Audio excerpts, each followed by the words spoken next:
Hello there folks, I'm Dan Brown from sortofinteresting.com and today you're joining me on board good old narrowboat Abel's Ark for a general chit chat about some very chilly times on the boat recently.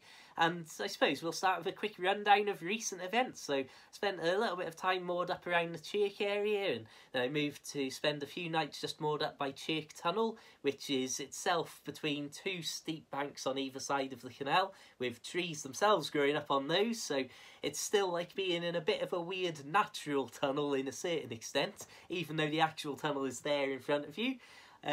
Weird sort of, I hope you can get what I'm trying to say with that one. Let's move on from that quickly. So, bizarrely, I had an interesting boat trip down from Chirk Tunnel to the, what's it called, where I am right now. Sorry, I know you don't know the answer to that because it's St Martin's, there we are. I had an interesting trip as just as I was about to set off from Chirk Tunnel, and I'm literally talking, I was just going down to look in the tunnel as somebody had put a workers sign up, like saying there's work ahead. So I thought, just run down and poke my head in the tunnel before I untie the boat, just in case there is something going on in there. It's totally clear. But in that brief moment, that 60 seconds or so, that it delayed me from leaving the mooring to go straight through the tunnel, my nan and granddad turned up because they were just passing through the area. And so I was like, oh, do you want to come down and have a boat trip? And literally, if they'd have been 60 seconds later, or if that sign hadn't have been there to make me go, oh, well, just check there isn't something blocking the tunnel further down, then, well, I would have missed it. So anyway, my nan came on board for a bit and had a nice trip through the tunnel with them, and then over the aqueduct, and my granddad drove the car further down and then walked up the canal and met us, and it was all lovely jubbly, and let him off at the Poacher's Pocket. And then I carried on further down to St Martin's, which was a lovely trip.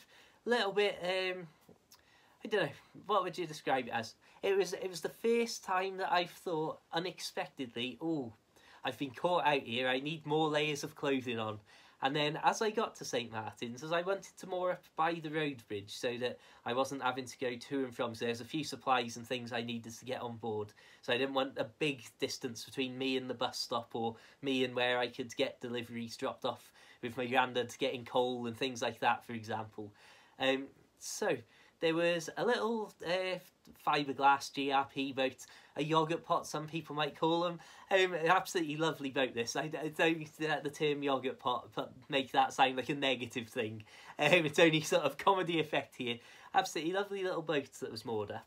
And so I thought I'll moor up behind that. And everything was good, so I jumped, well, I didn't jump, I stepped sensibly off the back of the boat onto the towpath. Just bear that in mind, I did not jump. But as I stepped sensibly off the boat onto the towpath, I didn't realise that I just had somehow caught the throttle lever with the rope that I had from the stern, or I'd leaned over and knocked it, or somehow I'd basically put just a little bit of reverse on. So as I went down to the front of the boat and started to pull the midline and stuff to get the boat over to the side to moor up, everything was going fine right up until the moment that I was like, hang on, I'm drifting out further here, what's going on?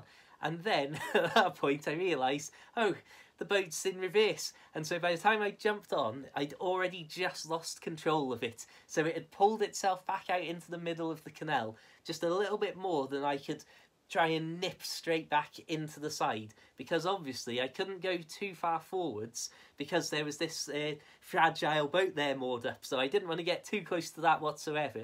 So that led to a phase of me spending goodness knows how long reversing up a bit. Of course you have no steering in reverse on a boat, might have bow thrusters if you fancy, but nothing like that on board Abel's Ark.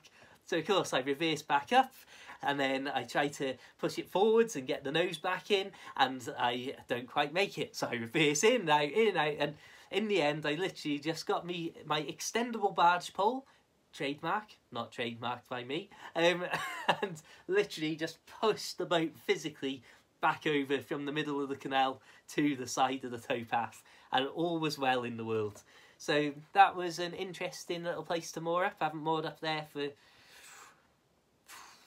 4 or 5 years maybe, goodness me, a long time. And It's slightly easier route to go up into St Martin's to get to the shops to get some supplies and stuff, or the shop to get supplies and stuff, because it's all on tarmac rather than crossing over the fields and stuff from where I'm moored up at this exact moment, which I don't think I'll be able to show you without... Nah, well, I'll point the camera around in a second, so hopefully you'll be seeing that footage on the main screen as I'm saying this now.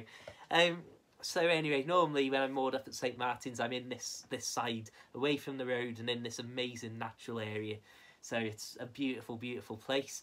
And obviously in the winter, crossing over the fields to get to the shops is sometimes a little muddier than I would personally prefer. You might have seen previous videos. Check out, subscribe, blah, blah, blah. Anyway, so yeah. Obviously, that was quite handy to be by the road bridge and what have you, especially as some of the worst weather is, like, not necessarily talking like bad rain, storms or anything like that, just really proper cold, like freezing cold all day long in some cases, and certainly in the nights getting very, very, very cold. So if I've got to be up early or want to come into town first thing in the morning the following day, then I can obviously just walk less than a minute to the bus stop nearby, or in an emergency call up my granddad on the emergency boat phone. Anyway, sorry, I know these things. See, this is all the strange in-jokes of my family and my friends that I need to really let you in on a bit more, because there's a lot of random comedy silliness that goes on. So anyway, being there, I also, for the first time in quite a while, actually had a proper takeaway within easy walking distance of 5 minutes or less. So that was definitely something that, to say that a lot of you were concerned about my drinking of this Huel stuff, I think if you could have seen me making the most of having a takeaway up the road, you might have been quite disapproving of that also. But anyway, in all seriousness, obviously a beautiful place, beautiful ease of access to roads. What am I saying?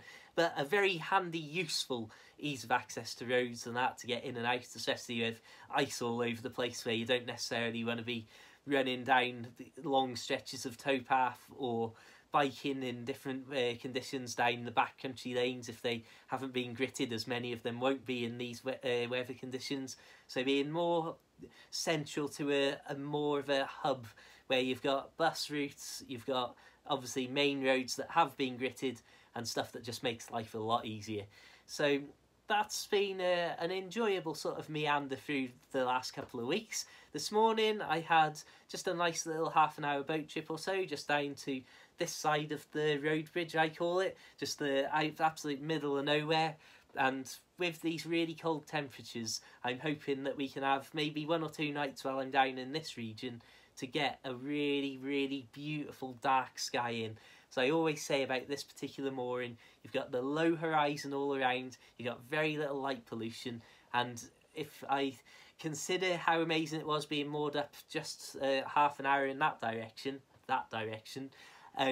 seeing some of those freezing cold nights, I walked just a little bit up and down the towpath and that, and just crossed over into the fields just to get away from some of the trees, and you've just got this amazing sky of just so many stars that you wouldn't normally see with the naked eye, even in moderate light pollution. And of course that also means things like shooting stars. You're more likely to see those, as a lot of people have the stereotypical image of this as shooting star being this amazing thing that rattles across the sky and it's like, wow, a fiery tail and stuff. And you certainly get some of those, certainly at certain times of the year with different showers, but very often a shooting star can be something that's barely like a faint wisp of light in the sky that you almost don't know if you've seen it. So of course some of the fainter shooting stars that you'd never have a chance of seeing from the middle of a town, for example, in places like this, not only with the unbelievable dark sky but with the low horizons here in this particular spot, it's amazing how many you see. In the last 2 weeks, if I haven't seen probably somewhere in the region of 10 plus shooting stars, I'd be surprised. But again, because some of them are so faint, I always say there's like a definite shooting star sighting when you know you've seen it, and then there's the ones that you're almost like, oh, was that just some sort of reflection on my glasses, or was it just like a hair across my eye or something like that? So yeah, it's been a beautiful time on board. In some of these really cold temperatures, some of you might be interested about what the boat has been like to live on in those temperatures. And as I say, you've got a solid fire here that's more than capable of heating up this boat, and a bigger boat, I'm quite sure, to a very warm degree. So when it's freezing cold outside, even on the cases where it's been literally proper frozen solid ground by 8 p.m, and then hours and hours of freezing temperatures and ice everywhere you look through the windows, on board there's been times where it's gone with unrelenting freezing temperatures outside and it hasn't dropped below 18 degrees on board. And at some points, as always, especially in the later evenings when I'm preparing to go through to the to bed, so I'm stacking the fire up to get that burning, so it's pumping out plenty of heat to get down to the bedroom and what have you, that if I'm in here, I'm thinking, flipping heck, you're going to have to open a door here, it's too hot. So, again, boat life in the winter, you've got these beautiful calm surroundings, very few boats about, very few people out and about on the towpath, and my goodness me, with some of these freezing temperatures and the amazing sunrises and sunsets that tends to bring in many cases, oh, fantastic. Like winter wonderland stuff. When you look out of the window, you've got the sun reflecting on the water, and then you've just got almost looks like a sprinkling of snow. The frost is that thick sometimes over on the fields there, and obviously there's an iron fence, an old iron fence on the side of the towpath where I was moored up on the other side of the bridge, and that would be absolutely covered in frost as well. And you're looking at that and you're like, wow, that looks sort of poetic somehow. It's beautiful stuff. Yeah, so hopefully you've enjoyed this video. A bit less whingy than my previous video, and like I say, I did warn you all that I'm back and videos are about to start coming in thick and fast. Don't worry, I'm not going to overdo it though. Stay tuned, keep your eyes peeled for the Beans on Toast and Cheese live stream that will be happening soon. And well, I suppose I should wrap it up and start plugging everything. So please do consider checking out my other videos on Narrowboat Abel's Ark, Narrowboat Tilly, hundreds of boat life videos and all that sort of stuff.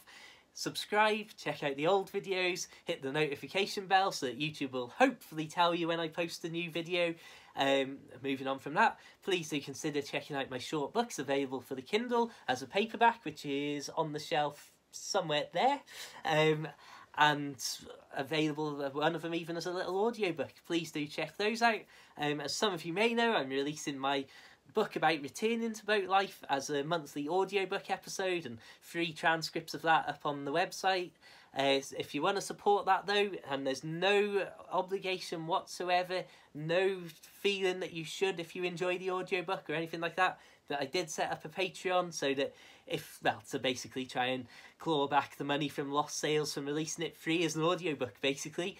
I'm figuring out a way that I can release it free for the Kindle, or at least the short-term free Kindle version of the book, so I'll get back to you on that. Anyway, loads of links in the description of all my social media stuff where I post what I think is sort of quite funny stuff, but it's probably not, and it's probably just silly, and obviously loads of boat life pictures and images from these beautiful places that I am lucky enough to get to spend my time in. So yeah, loads of links in the description. Have an absolutely fantastic day, keep it interesting, keep it boat worthy, and of course my friends, farewell.